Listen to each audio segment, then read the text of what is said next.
Hello friends, ನಾವಿವತ್ತು 9ನೇ ತರಗತಿಯ ಮೇಲ್ಮೈ ವಿಸ್ತೀರ್ಣಗಳು ಮತ್ತು ಘನಫಲಗಳು ಅನ್ನುವಂಥ ಪಾಠದ ಲೆಕ್ಕಗಳನ್ನ ಬಿಡಿಸ್ತಾ ಇದ್ದೀವಿ. ಆ ಪಾಠದಲ್ಲಿ ಬರುವಂತಹ ಅಭ್ಯಾಸ 13.2ರ ಲೆಕ್ಕಗಳನ್ನ ನಾವಿವತ್ತು ಬಿಡಿಸ್ತಾ ಇದ್ದೀವಿ. ಹಾಗಾದ್ರೆ ಮೊದಲನೇದಾಗಿ ಪ್ರಶ್ನೆ ಏನ್ ಕೊಟ್ಟಿದ್ದಾರೆ ಅಂತೇಳಿ ತಿಳ್ಕೊಳ್ಳೋಣ. ವೃತ್ತಾಕಾರದ ಬಾವಿಯ ಒಳ ವ್ಯಾಸವು 3.5 ಮೀಟರ್ ಆಗಿದೆ. ಅದರ ಆಳವು 10 ಮೀಟರ್ ಆಗಿದೆ. ಪ್ರತಿ ಚದರ್ ಮೀಟರ್ಗೆ 40 ರೂಪಾಯಿ ದರದಂತೆ ಅದರ ಒಳ ಪಾರ್ಶ್ವ ಮೇಲ್ಮೈಯನ್ನು ಗಾರೆ ಮಾಡಲು ತಗಲುವ ವೆಚ್ಚ ಎಷ್ಟು ಅಂತೇಳಿ ಕಂಡುಹಿಡಿಯಿರಿ. ವೆಚ್ಚವನ್ನ ಕಂಡುಹಿಡಿಯಿರಿ ಅಂತ ಕೊಟ್ಟಿದ್ದಾರೆ.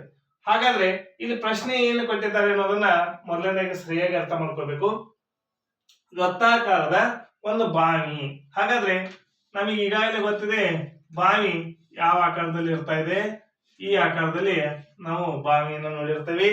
ಹಾಗಾದ್ರೆ ಈ ಬಾವಿಯ ಆಕಾರ ಅಂದ್ರೆ ನಾವು ತಿಳ್ಕೋಬೇಕು ಯಾವುದು ಸಿಲಿಂಡರ್ನ ಆಕಾರ. ಬಾವಿ ಯಾವ ಆಕಾರವನ್ನು ಹೊಂದಿರ್ತಾವೆ ಅಂದ್ರೆ ಸಿಲಿಂಡರ್ ಆಕಾರವನ್ನ ಹೊಂದಿರ್ತವೆ. ಹಾಗಾಗಿ ಈ ಬಾವಿಯ ಒಳ ವ್ಯಾಸವನ್ನು ಕೊಟ್ಟಿದ್ದಾರೆ. ವ್ಯಾಸ ಎಷ್ಟಿದೆ?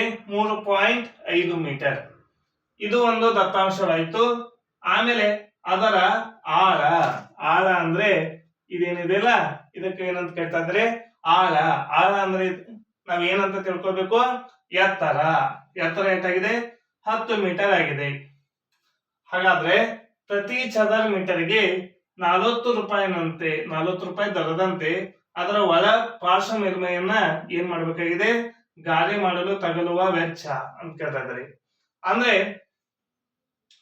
ಒಳ ಪಾರ್ಶ್ವ ಮೇಲ್ಮೈ ಅಂತ ಕೇಳ್ತಾ ಇದ್ದಾರೆ. ಅಂದ್ರೆ ಇದು ನಮ್ಗೆ ಗೊತ್ತಿಲ್ಲ, ಪಾರ್ಶ್ವ ಮೇಲ್ಮೈ ವಿಸ್ತೀರ್ಣ ಗೊತ್ತಿಲ್ಲ.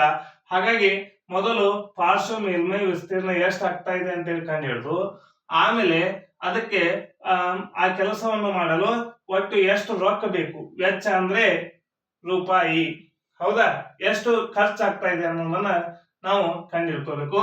ಹಾಗಾಗಿ ಮೊದಲೇ ನಮ್ಗೆ ಗೊತ್ತಿರುವಂತಹ ದತ್ತಾಂಶಗಳನ್ನ ಬರ್ಕೋಬೇಕು. ನೋಡಿ, ವ್ಯಾಸ. ವ್ಯಾಸ ಕೊಟ್ಟಿದ್ದಾರೆ. ಏನ್ ಕೊಟ್ಟಿದ್ದಾರೆ? ವ್ಯಾಸ ಕೊಟ್ಟಿದ್ದಾರೆ. ಎಷ್ಟಾಗ್ತಾ ಇದೆ? 3.5 ಮೀಟರ್. 3.5 ಮೀಟರ್ ವ್ಯಾಸ ಆಗ್ತಾ ಇದೆ. ಇದು ದಶಮಾಂಶದಲ್ಲಿದೆ. ಇದನ್ನ ನಾನು ಭಿನ್ನ ರಾಶಿಯಲ್ಲಿ ಬರೆದಾಗ 35/10 ಮೀಟರ್. 35/10 ಮೀಟರ್ ಅಂತೇಳಿ ಆಗ್ತಾ ಇದೆ. ಆಮೇಲೆ ಅದರ ಆಳ. ಆಳ ಅಂದ್ರೆ ಎತ್ತರ. ಎತ್ತರ ಅಂದ್ರೆ ಎಷ್ಟಾಗ್ತಾ ಇದೆ? 10 ಮೀಟರ್. ನೋಡಿ, ಇಲ್ಲಿ ವ್ಯಾಸವನ್ನ ನಾವು ಏನಂತ ಕೇಳ್ತಾ ಇದೀವಿ? ಡಯಾಮೀಟರ್ ಅಂತ ಕೇಳ್ತಾ ಇದೀವಿ. ಇದನ್ನ ಡಿ ಅಂತ ಕೂಡ ನಾವು ಸೂಚಿಸಬಹುದು. ಏನಂತ ಬರೀಬಹುದು? ಡಿ ಅಂತೇಳಿ ತಿಳ್ಕೋಬಹುದು. ಹೌದಾ? ಡಯಾಮೀಟರ್. ಈಗ ನಮ್ಗೆ ಏನ್ ಬೇಕಾಗಿದೆ?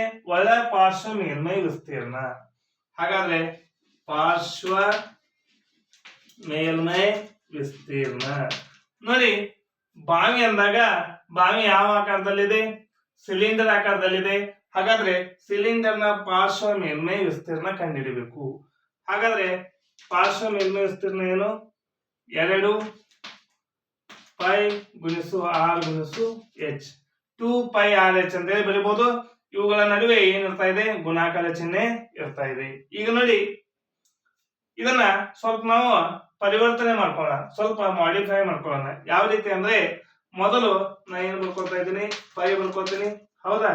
ಈ ಎರಡನ್ನ ಆ ಕಡೆ ಕಳಿಸ್ತಾ ಇದ್ದೀನಿ. ಪೈ ಗುಣಿಸು 2 ಗುಣಿಸು 6 ಗುಣಿಸು ಎಚ್. ಹೌದಾ? ಈಗ ನೋಡಿ, ಪೈ ಹಾಗೆ ಬರ್ಕೊಳ್ಳಿ. 2 ಗುಣಿಸು 6. 6 ಅಂದ್ರೆ ತ್ರಿಜ್ಯ. ತ್ರಿಜ್ಯವನ್ನ 2ರಲ್ಲಿ ಗುಣಿಸಿದಾಗ ಅದೇನಾಗ್ತಾ ಇದೆ? ಡಿ ಆಗ್ತಾ ಇದೆ. ಡಿ ಅಂದ್ರೆ ಡಯಾಮೀಟರ್, ವ್ಯಾಸ, ಗುಣಿಸು ಎಚ್. ಈಗ ನೋಡಿ, ಪೈ ಗೊತ್ತಿದೆ 22 ಡಿ ಗೊತ್ತಿದೆ 35/10, ಎಚ್ ಗೊತ್ತಿದೆ 10. ಹೌದಾ? ಇವುಗಳ ಬೆಲೆಯನ್ನು ಇಲ್ಲಿ ತುಂಬಿ ಬಿಡೋಣ. ಎಷ್ಟಾಗ್ತಾ ಇದೆ ನೋಡಿ. ಪೈ ಅಂದ್ರೆ 22 ಗುಣಾಕಾರ ಡಿ 35/10 ಗುಣಾಕಾರ ಎಚ್. ಎಚ್ ಎಷ್ಟಾಗ್ತಾ ಇದೆ? 10. ಈಗ ನೋಡಿ, 10 ಕ್ಯಾನ್ಸಲ್ ಆಯ್ತು. 7 ಇಲ್ಲೇ ಕ್ಯಾನ್ಸಲ್ ಆಯ್ತು. 22 ಇಲ್ಲಿ ಎಷ್ಟಾಯ್ತು? 110 ಚದರ್. ಯಾಕಂದ್ರೆ ಇಲ್ಲಿ ವಿಸ್ತೀರ್ಣ ಕೇಳ್ತಾ ಇದ್ರೆ ವಿಸ್ತೀರ್ಣವನ್ನು ನಾವು ಚದರದಲ್ಲಿ ಬಿಡ್ತೀವಿ, ಇಲ್ಲಿ ಮೀಟರ್ ಇದೆ, ಹೀಗಾಗಿ ಮೀಟರ್. ಹಾಗಾಗಿ ಒಳ ಪಾರ್ಶ್ವ ಮೇಲ್ಮೈ ವಿಸ್ತೀರ್ಣ ಎಷ್ಟೈತಂದ್ರೆ 110 ಚದರ ಮೀಟರ್. ಇಲ್ಲಿ ಏನ್ ಕೇಳ್ತಾ ಇದ್ದಾರೆ, ಪ್ರತಿ ಚದರ ಮೀಟರ್ಗೆ. ಈಗ ನೋಡಿ, ಪ್ರತಿ ಅಂದ್ರೆ ಒಂದು ಚದರ ಮೀಟರ್ಗೆ ಎಷ್ಟು ರೊಕ್ಕ ಆಗ್ತಾ ಇದೆ, 40 ರೂಪಾಯಿ. 40 ರೂಪಾಯಿ, ಹೌದಾ?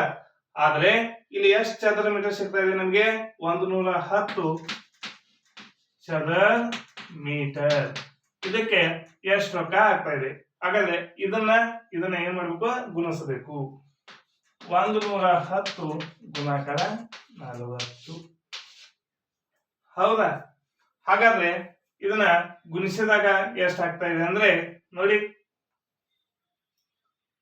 40 ಸೊನ್ನೆಲೆ 0, 41 40, ಹೌದಾ? 41 40, 4 5 0 ಇಲ್ಲಿ 41 40, 40ಕ್ಕೆ 4 ಕೊಡಿಸಿದಾಗ 44. ಎಷ್ಟಾಯ್ತು, 4400 ರೂಪಾಯಿಗಳು. ಹಾಗಾದ್ರೆ ಇಲ್ಲಿ ತಗಲುವ ವೆಚ್ಚ ಇಸ್ ಈಕ್ವಲ್ ಟು, ಅಂದ್ರೆ ವೆಚ್ಚ ಅಂದ್ರೆ ಖರ್ಚು, ರೊಕ್ಕ 4400 ರೂಪಾಯಿಗಳು.